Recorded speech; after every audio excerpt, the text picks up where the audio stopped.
is the Page Publishing Book Club. I'm your host, Alice Stockton Rossini. How you doing over there, Rob the Engineer? Good? All right. You know, we're always talking about how to help you, our faithful listener, get moving on that book you want to write. You know you want to write it. And every week we give you examples. And granted, not everyone has the most exciting life to write about, but if you do, you might have a story right in front of you. Don Williamson is one of those people, an accomplished lawyer. He has led an extraordinary life, not without challenges or faith. His book is entitled Confrontations, No Challenge Too Tough. And this is your life story, right, Don? Yes, my book is about how a son of people who live from paycheck to paycheck rose from that as a result of contacts with Catholic priests and nuns to win scholarships, and as a result of those scholarships to go on to make major achievements both in and out of the federal government.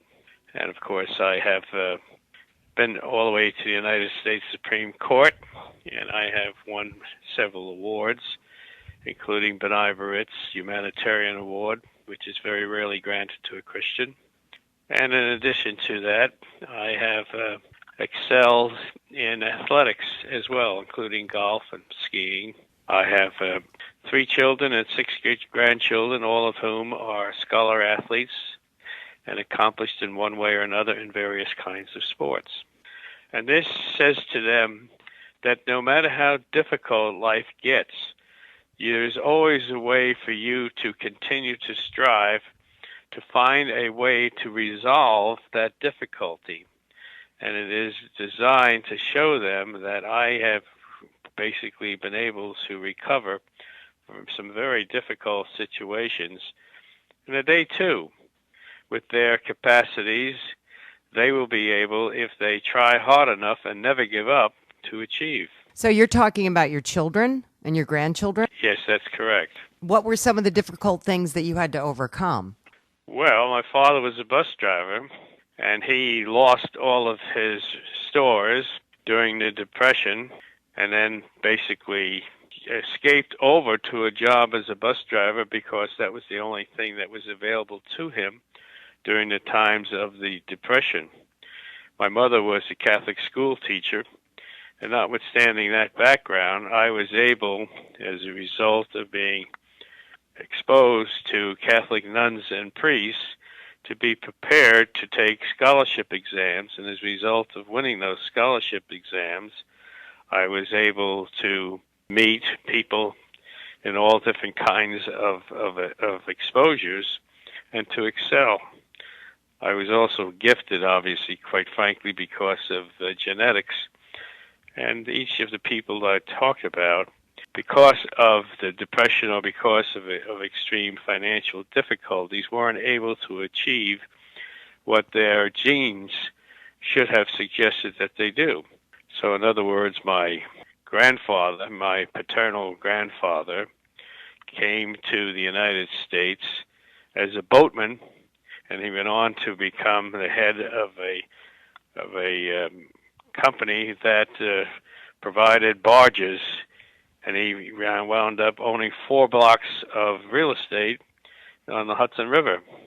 Unfortunately, he lost because of the Depression, and he turned out that a fire developed from unexplained causes, and then when he went to collect on the insurance, he found out that the accountant had embezzled the premiums. Oh, my God. He took his last $8,000 and walked the streets of Hoboken till he found the terrace, and he spent that $8,000 to buy 2 cottages for my grandmother. And he told her, Ellen, he said, use one of them for the housing and use one of them to create a restaurant so you'll always be able to feed my children, which she did. So that was one hell of a beginning. So is your message, if we can do it, you can too? Not only that, you can too, but even when it looks as if your predicament is unresolvable, it will be resolvable. You have to keep trying to find how to resolve it. Never give up. I hear you, Don. Thanks so much. Okay, if your life story isn't all that exciting, do you have experience in something, and are you able to communicate that experience in a unique way? Dennis Mahala believes if you have some practical advice, you should share it. And that's what he does in his book entitled A Different Look at the Business World. So what's different, Dennis? What's different is that it's not meant to teach. It's not a textbook. It's not written by a college professor or a hoity-toity business executive. It's written by Joe Sixpack, who worked his way through the ranks and got a couple of decent jobs out of it, and just looking at things from a different perspective. My goal here was maybe a younger college student or someone, just getting their first job or something will read this and just look at things a little bit differently than the norm.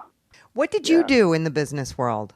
I worked for primarily two different industries, if you will. I started off in the apparel industry in Denver. It was a corporate headquarters of a apparel manufacturer. And then I got into the gaming industry in Colorado, of all places, when they legalized gambling in 1991, I believe. Wow. And then eventually moved to Nevada, where we got big-time gaming. So I've basically been in two industries. All right. So give me some examples of what it is you're trying to communicate here. Early on in the book, I don't call them chapters, I call them sections. I talked about the business world is really a game. How do you play a game? You know the rules, but then again, you can manipulate the rules depending on your level. So be careful when you're playing it. I also related it to being on a baseball team. If you're playing baseball, you have a job to do. You're a certain position, you have a responsibility, and yet you've got others on your team you're counting on to help you win. So everyone has a piece of the puzzle that they need to solve, so to speak, and just looked at it a different way. I don't think too many people think business is a game. It's serious stuff, and it is. It's a serious game.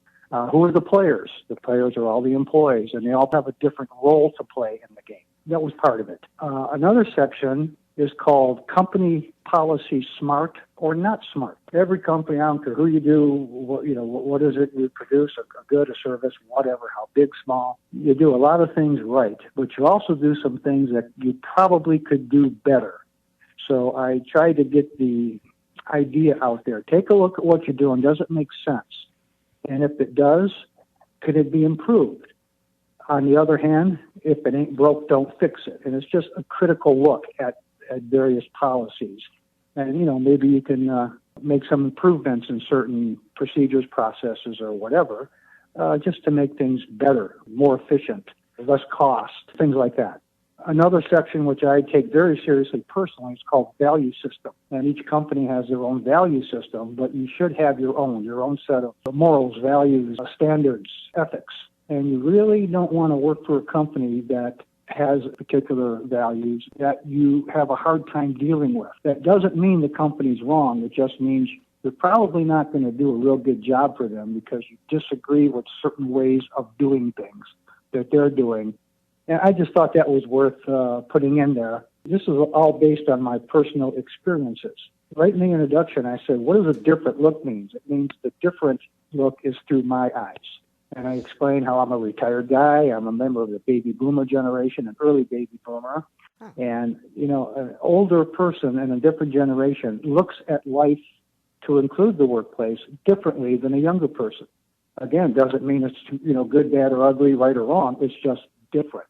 And in the workplace today, we have at least 3 different generations working together. So they need to have some understanding of each other's values, which is another section, by the way, called generational science. And I just scratched the surface of that one. But then again, it's like, maybe you want to check this out.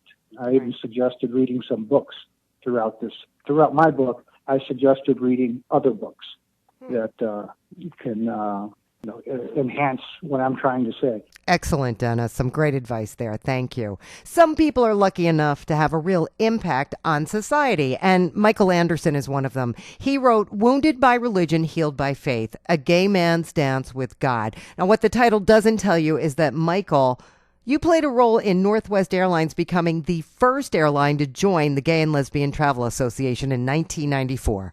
Yes, correct. It's also because of being inspired by God. People were telling me I should write a book about the work I did when I came out at Northwest Airlines at a time I could still be fired for being gay. But I had a year's sobriety in, and the hostile work environment left me with only three choices. I could quit and find a gay-friendlier job, or I could go back to drinking, or I could challenge Northwest and see where they stood on this. And like I say, that was a hostile time for gay people in the workplace. Yeah, we're talking about 1994. 92, actually, at this point when I confronted Northwest. So what happened? They asked me to join the court-ordered cultural diversity panel and represent all the gay employees on this panel. And Northwest was under a consent decree for its hiring practices of African Americans. And that panel was to report back to a judge within 5 years. And, all I wanted Northwest to do was to tell the people to knock it off. You can't do that here. But Northwest wanted to take this further. So, yes, I got Northwest to become a gay-friendlier company, and they joined the International Gay and Lesbian Travel Association and paved way for other airlines to join. Michael, that's amazing. Well, thank you. At the time, it was just something that needed to be done. American Airlines tried to beat our check to the bank so that they could take credit as being the first. But no, we were the first. And it was a good experience for me and for Northwest. I hope they can say that as well now. But Northwest is now Delta Airlines, and Delta has a good program for its gay employees as well as being recognized. Are you still working? No. The car wreck I was in a coma for 3 weeks, and it took almost a year to get back to work. And I did go back for 5 years, and then with the mechanics strike and Northwest's desire to break the union, that just led to further complications, and I did cross the picket line and went back to work because I needed the insurance for medical expenses. Right. But then the stress and everything, after 2 years, I was down to 4 hours a day and then went out on long-term disability. Is that what the book's about? Well, it's more about my relationship with God and the strength I needed to take on Northwest, because most people that take on Northwest didn't win. What made you different? Because of my relationship with God, I felt empowered, and that's what I want people to understand, is that we all have a relationship with God if we're willing to allow ourselves to have that relationship. Well, I'll tell you, Michael, a lot of people are indebted to you for having found that strength to take on a major airline and make history. All right, with that, we are going to take a very short break. Do not go anywhere. This is the Page Publishing Book Club. Attention all authors. Page Publishing is looking for authors. Have you written a book and want to get it published? Page Publishing will get your book into bookstores and for sale online at Amazon, Apple iTunes, and other outlets. They handle all aspects of the publishing process for you: printing, cover art, publicity, copyright, and editing. Call 800-204-6099 now for your free author submission kit. That's 800-204-6099 for your free author submission kit. Hey, thanks for coming back to the Page Publishing Book Club. I'm Alice Stockton Rossini. Rob Barrett's over there, my engineer. And Christopher Gilpin is an American soldier who just wanted to leave his story behind for a very special loved one in case anything ever happened to him. It's called The Valley of the Shadow, My Journey from Boyhood to the Soldier I Became. Now, you say your title came to you during combat. the uncertainty of combat and the comfort of my religious belief was very comforting. So I chose that in reference to a biblical meaning, as well as the fact that my entire life has been like that. I've always felt that sometimes I was just in a place where, things were closing in on me, and I had to struggle or fight to survive. So it was quite easy in the end to choose that title. Did you always want to be a soldier? I guess from my early teenage years, I was about 14 or 15 when I decided that I wanted to be a soldier. So it was a very early age, yeah. And where did you go to school? I went to high school in Jamaica, Titchfield High School. I was born and raised in Jamaica, and my dad immigrated to the U.S. So after high school, that's when I came to the U.S. to live. And I was 19. But when I came to the U.S., I was pretty certain that I was going to go in the military. And I was 19. My folks were in Boston, and I think May 26th, I arrived in the U.S. And by July 14th, I signed up for the military. So it was an easy choice. As you experience the crucible of combat, your soldiers dying, uncertainty of whether or not you were going to survive that deployment. I really wanted to capture for my daughter, father, the person that I was, because I felt if I died, she would never really know me from my own words, from my mouth. So I knew her mom would tell her about her dad, but I just wanted to give her something personal from me to tell my story so that she could, look back and read and get to know me. So it was really written for my daughter in case I didn't make it back from combat. So she would have something from me and telling her who her father was. So it was really just initially for her to get to know me. How long were you in combat? 4 deployments, Afghanistan. But at the time, it was my second deployment, OIF, Operation Iraqi Freedom, in Iraq, and I'd been to Desert Storm previously. So that was my third combat deployment when I started writing this book. I've found my true passion, true calling.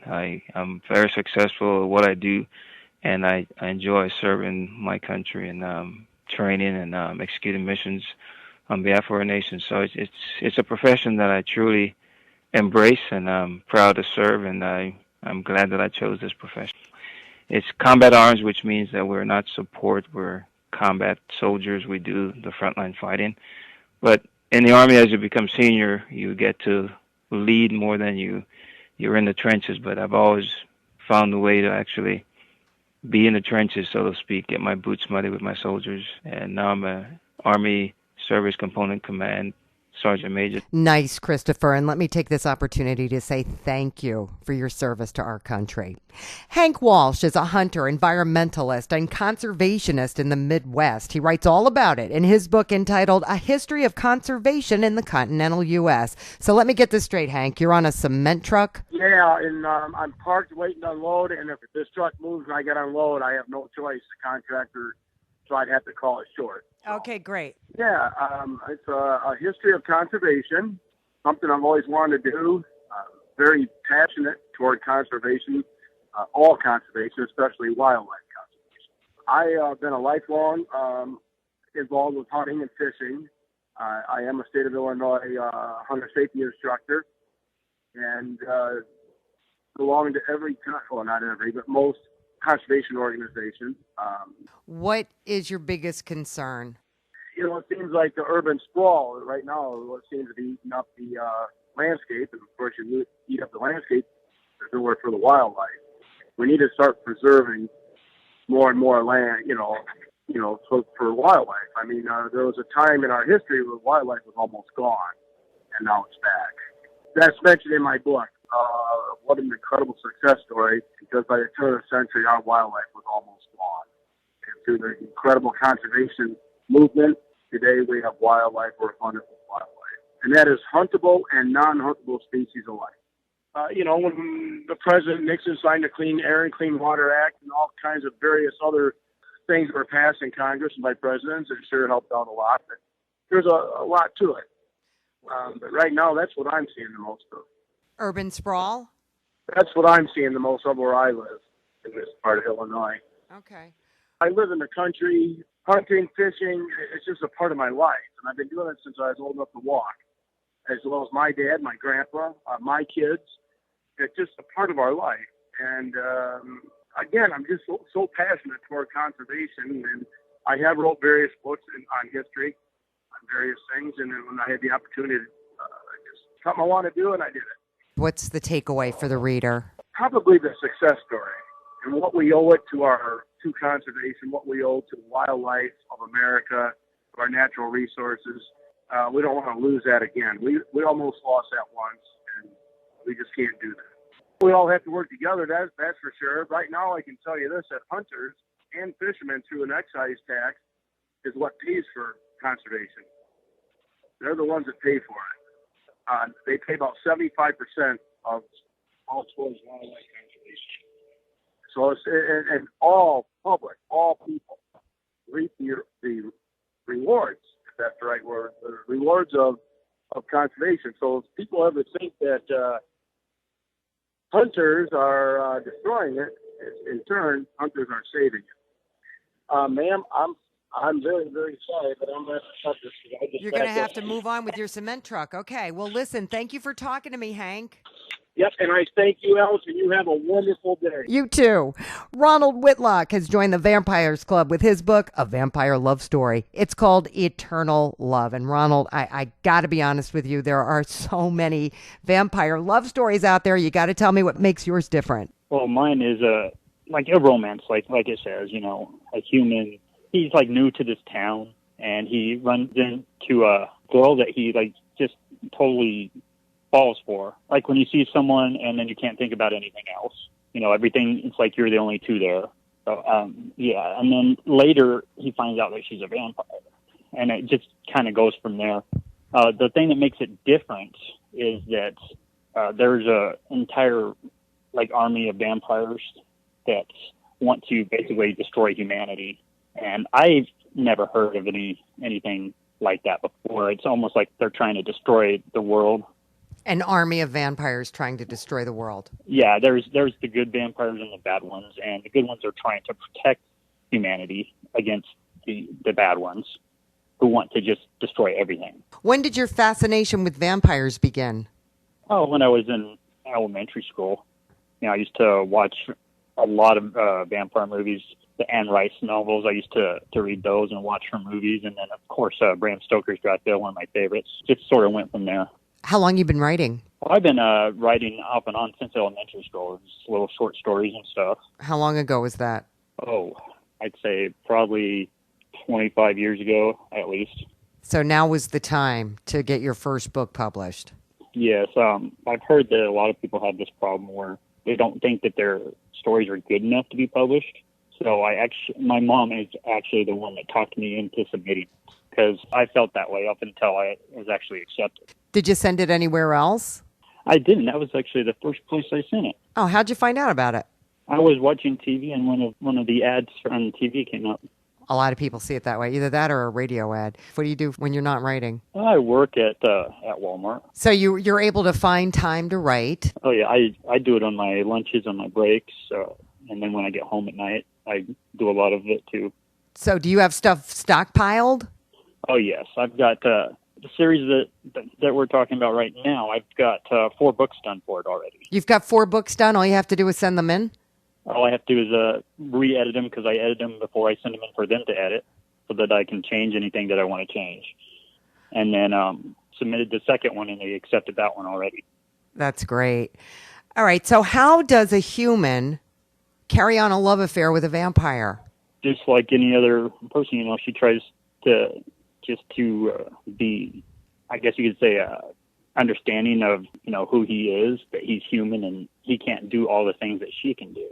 I just got to explain it because there's a lot more to it. I just don't want to give anything away. All right, Ronald. Finally, Alan Dean Paul writes about the return of the Nephilim, in which he uses history in the Bible to uncover patterns. And you say you were inspired by Barack Obama? When Barack Obama said individual salvation depends on collective salvation, it didn't make sense to me. And then basically I started researching that, and the collective has murdered more people in history than anything else.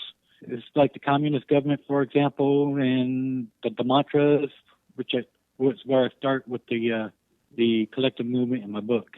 Okay. And so the whole Bible, basically, what it turns out to be is about individualism and collectivism, if you really look at it. For example, God said to Israel, you don't need a king. Israel said, we wanted a king. And God said, you don't need a king. There will be ways that the king will get your sons into their armies. And then you got Revelation 1:6, where you are king and priest. So the whole thing was basically individualism, where you are king and priest, and treating your neighbor as yourself, and then looking at the history of Europe before the introduction of the international merchant, which created the feudal system, which created the Dark Ages. And so I actually have enough notes from researching my first book that I could actually write 2 more. So I tried to make my first book about history in general. Well, exactly what do you want people to take away from this? Prophecy is history. The same thing over and over and over again. So when you have a bunch of elites in power, they stay in power because they have police. And even in the 20th century with Russia, the government hunting nonconformists. And particularly at the Tea Party, taxing us already, Barack Obama used the IRS to target nonconformists. It's the same story, and it never ends. If you differ from the collective, you are targeted. You're interpreting the Bible for us. I'm actually revealing the pattern of history that the Bible talks about. Okay. Basically, when the Bible says there will be ways for kings to take your sons, I'm just talking about that history that the Bible seems to be indicating as prophecy. I'm not actually revealing prophecy. What I hope to do in my book is get people to see prophecy on their own. It's really history that you never learned in school. You never learned from government-controlled institutions. You never learned. Right. Churches are government-controlled in the United States. They're 501c3. They're tax-exempt if they do certain things. And if you go to Romans 13, it tells you to respect authority. But if you get a Bible such as the Interlinear Bible, you will find out that authority could also mean chieftain, which is like the Indian chiefs, local. In other words, people assume that the Bible is talking about central government, and it's not. It's talking about local government, respecting your neighbor as yourself kind of government. Hey, I like that kind of government, Alan. Respect your neighbor as yourself. What a concept. Listen, we have to get out of here. Thank you so much for stopping by. We'll be back next week for another edition of the Page Publishing Book Club, or you can download us anytime you want at 710WOR.iHeart.com. Have a great weekend.